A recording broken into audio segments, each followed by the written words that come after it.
Hi, welcome to this edition of Your Black Education. Today I'm joined by Detroit Public Schools educator, Mrs. Janice Rowley. How's it going today, Janice?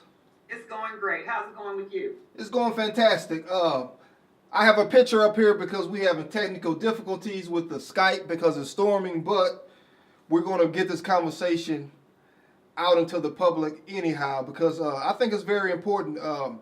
I read an article and also there was a video accompanied with it that stated parents ask Detroit Public Schools, why don't our kids have teachers or textbooks? Some classes had no teachers and no textbooks. Is that correct, Janice? Well, yeah, for purposes of journalism, yes, that's correct. But of course, with all stories having to do with education, it's a little bit more complicated than that. Okay, can we hear about it? So, speaking specifically about not having any teachers, the truth of the matter is it's 2015. Public education is being decimated. A lot of people who have a great deal of experience are retiring. A lot of people are retiring early. There are oftentimes in urban centers are not enough teachers, and in Detroit there are not enough teachers like has been in a lot of years past. We're short teachers, and so it's not a negligible issue necessarily, but in an attempt to hire teachers in the state of Michigan, it's very, very challenging. What are some of those challenges? Well, one of the greatest challenges is that Detroit Public Schools is under the leadership of an emergency manager. And as such, that means he has carte blanche from the governor to do what he needs to do to get the finances of Detroit Public Schools under control. And one of the things that this particular emergency manager has done that I believe, five before him also did was they attempt to balance the school budget by continuously cutting from the teacher salary. And so Detroit Public School teachers are not paid a salary that is competitive to, for example, the state-run EAA, the district where 15 schools that used to be Detroit Public Schools are now a part of a district that's called a failing district. And it allows the governor to have control of the funds of both Detroit Public Schools by way of the emergency manager as well as the EAA. To encourage teachers to teach in the EAA, those teachers get paid nearly double what a Detroit Public School teacher would get paid. And so in the past, it's been rather easy to staff classrooms in DPS. Now we have the added competition of a district in the same geographic location that's able to pay teachers twice as much as what DPS teachers make. Well, I'm certified in the state of Missouri and I live in St. Louis, and we are experiencing some sort of the same issues, Janice, Mm-hmm. where the St. Louis Public School District, the biggest public school district in St. Louis, Mm-hmm. hadn't given a step or a raise since 2008. So many of the teachers are leaving, great teachers, to other districts, Right. surrounding districts, because just like you said, they are paying double. So what you are left with in those types of districts are stepping stone jobs. What Right. beginning teachers want to go in and just get experience until they can get hired somewhere else. So their heart's not in it, and the turnover Right. rate is high. So how can we fix this, or how can this problem be solved? I guess in the interim and also long term. I think that we have to do what the two of us are doing right now, and that is, I think educators need to get very, very serious about dialogue that can lead to some type of strategy in terms of a response to what's going on. Because the fact of the matter is, just as the national news tells us the divide between rich and poor is growing, so too goes what's happening in our classrooms. The young people that need the most, that need the best teachers, that need the best support systems, are really languishing in disadvantaged situations in all kinds of ways. And we're all going to pay for generations and generations of young people not being well educated. I think that the issue of how they're decimating public education, I don't think we're at the end of this. So I think that teachers need to really think critically about our pedagogy. We need to think critically about those that we might recruit into our ranks. We need to have a conversation to help us all decide where do we go from here. Exactly, exactly. So put it in context for our viewers, for teachers like yourself who been in it for a while and pay is mediocre at best. And as you look towards the finish line, towards retirement, what does that look like for, teachers of your stature?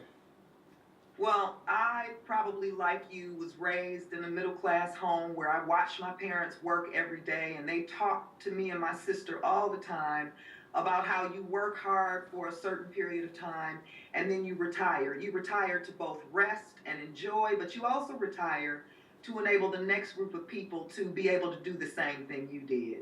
That, however, is not our reality. I spend a lot of time not thinking about what I'm going to do when I retire. Rather, I think about when I retire from DPS, what am I going to do for the next 20 years? Because unlike those that came before me who literally could work sometimes into their 70s and 80s, we just don't have that luxury for a whole list of reasons. I mean, in the state of Michigan, they've written laws that have in fact made it almost impossible until quite recently for anyone retired that was a teacher to come back into the classroom even to assist. And so I'm thinking a lot about what I'm going to do next. I'm not spending a whole lot of time thinking about what I'm going to do to enjoy. I just don't have that luxury. Right, right. And we know that, I know you, as an educator, you're probably familiar with Michelle Rhee. And Right. when she went out to the Washington's D.C. school district, and she pretty much did the same thing that you explained this person is doing in Detroit, as far as That's cleaning house and trying to balance the budget. And, right. so how do kids learn, or how can they learn without the proper textbooks? That's kind of a double-edged question, because when you ask a teacher who teaches from the heart, that's very well prepared academically, that cares about their kids, they find a way to teach all kinds of lessons without books. But that is also true that if a child is getting a formal education, at some point in this nation, they should have books. What do you do about kids getting books? I think that the parents that are the subject of the article we're discussing have done what parents should do. They stood up, they talked to the teachers, they talked to the administrators, they then took it to the district level to get some redress. And in terms of the media reports the last couple days, they are getting their needs met. There were phone calls made to the school where they're missing an English teacher, making suggestions as to where they might move to next. And so parents really need to be very, very clear that just as in this nation, the quality of health care you get depends on how well you advocate for yourself. In these times, parents should really understand that the quality of your child's education is commensurate with what you demand. Your child deserves a high quality education no matter what your fiscal issues are. And you just have to fight for that sometimes. Exactly, especially when all children are supposed to be able to have a free public education, right? That's right. And Right. and we can't call it a school if there's no learning going on. We can't call it a school if the kids don't even have the basics. We're not talking about iPads or Right. flat screen television. We're talking about books, Right. right? So, I mean, it's just a tough situation. Just thinking about it, me myself as an educator, and although I go around different places and I preach in the 21st century, we need to teach kids about technology because there's millionaires being created on YouTube and Facebook all the time. But we can't get to that if we do not even have the basics in the books and teaching literacy. So Absolutely. And it's that way anywhere that public education is supposed to be taking place, because it's almost as if the federal government decided, I think we want to get out of the business of public education because we've done a cost benefit analysis and we're not getting enough out of what we're putting in. And so teachers all over the place, not just in urban districts, but all over this nation, you're hearing from college professors about kids who languished in schools without basic supplies to ensure that they had a quality education. This is America. We talk endlessly about building democracies and propping people up and making the lives of other people better. And we have children all over, not just black and brown, but all over this country, whose adult life will not be all that it has the potential to be because we did not come together as a nation to ensure that everybody had a high quality education. What we're doing now is not sustainable. To pick and choose and cherry pick who gets what and the quality of what they get, we will all pay for this. Everybody will pay for this. Yeah, because if you look at it in a sense, it's headed back to the 1950s argument about the That's separate right. but equal, right? That's Instead of it being black and white, it's public and private, that's right. right? So no one thought who was around that time thought that black kids would learn more just because they was in the same classroom with white kids. That wasn't the point. It was about the resources. As long as the resources was there, right? So now we pretty much faced with the same thing. Like, we talking about resources. We talking about a nation that spends a lot of money on frivolous things, right? But it's kids who go to school who doesn't even have textbooks, so let alone homework or these other things. So in reading the article, I was so happy because as an educator, we always like our parents to advocate, right? Right. So it was great to see a group of parents get together and advocate. But what are your suggestions about getting more parents to advocate? Well, I'm always very, very concerned about what's happening in communities of color across this nation because of three issues. Poverty, ignorance, and violence are crushing entire communities and impacting families. And so it's easy for me and you to say we have to get some more parents involved. But you and I also know that when we begin to talk to parents in an attempt to get them involved, their responses to us certainly complicate Right. the ability to move them to where they need to be. Because the truth is, if parents stand up, make noise, speak truth to power, children will be successful. But there's so much suffering. The whole notion of community has got to be reinserted for real, because we need the groups of those that can to help those that cannot. Because our family structure is being so riddled by all those standard things that we know about. Right. That can also be flipped by education. Right. I mean, and I agree, and that's why I salute educators like yourself. Although it'd be probably easy for you to jump ship from DPS and get paid double, but we need more soldiers on the ground, so to speak, like yourself, of color, and we also need more men to teach, more black men and more people of color in general, so we can help the kids see a different life, and I think that's that's exactly what's missing. But again, at the end of the day, it's tough to sit around and with an administration who they only care about the numbers and the budget and don't even give you the correct amount of resources to do your job, but then expect high results, right? Yeah. So how often do you all test? Does DPS test, or is that weighted heavily, or how does that work? Education is literally a $650-700 billion industry in this nation. A great deal of that money has to do with testing. And so the general question I always ask is, how many times do we need to test children for them to know that they're not where they should be? It really is pointless. And the districts that test the most are really those districts that have the kids that really need to learn the most. And so testing is ridiculous in Detroit Public Schools, as it is in most urban centers.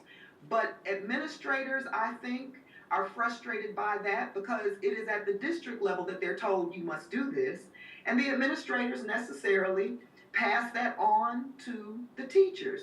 The mistake I think a lot of teachers are making, unfortunately, is we understand the process, we understand the journey, we understand long term what it's doing. I think that teachers that talk negatively constantly in front of young people about testing are really kind of shooting themselves in the foot, since we're turning to a system where teachers are judged. The quality of what they do is judged off of how the kids test. I'm suggesting that while I disagree with the amount that we test our kids, that it does provide us with a data point from which to begin to do our work. Mm-hmm. We don't need 5 trillion data points, granted, but I'm saying we don't need to be sharing our professional opinion about what we think about testing with these young people when we also know that testing is really the way that in the right now future, some kids are either told to move on or move off. We need to be providing kids with every possible opportunity. We're not helping them when we talk to them about how horrible we think it is for them to be tested, because these young people will use that as, yeah, you're right, we shouldn't be tested, and then they shut down. Exactly, demotivated, right? Right. Right, and I say that, I tell people that it's great to get assessed of where you are or to assess your progress, because if not, you don't know where you're going, you don't know where you're headed. Right. But Exactly right. But again, you don't need 5,000 data points. Right. And they bring to our classrooms an expected level of negativity anyway. We don't need to, that negativity doesn't need to have anything to do with the development of their intellect, because to be quite honest, if we can develop their intellect enough, it really can make a lot of their perspective different, to the point that some of that negativity goes away. We've got kids who are negative like they're 50-year-old people already. And that's because they're surrounded by a great deal of negativity and negative talking adults all the time. When I say to my students just flippantly, what? I believe in you, they're shocked. And it always makes me sad that they're shocked, because you would hope they would hear that often from a whole lot of people. Mm-hmm. Mm-hmm. You're right. You're right. I totally agree. So to wrap things up about the article, what actually had become of this? You know, did the superintendent or did the district decide to buy brand new textbooks, or how did it conclude? So just like in this world, we don't have a shortage of food, we just distribute the food poorly. Detroit Public Schools has the things that kids need. Oftentimes, because of emergency management, because you have people at the very top who are not only not educators, but they're really not familiar with this monster called a public school district, things don't get to the right people at the right time in the way that they should. We have a teacher problem in the state of Michigan because of the way the state of Michigan is writing educational policy. It is not unique to Detroit, but places like Detroit suffer even more for the reasons that we've already discussed. The district has put out an all points bulletin for a teacher for that high school. And I understand the story yesterday was that those kids would have books as soon as today.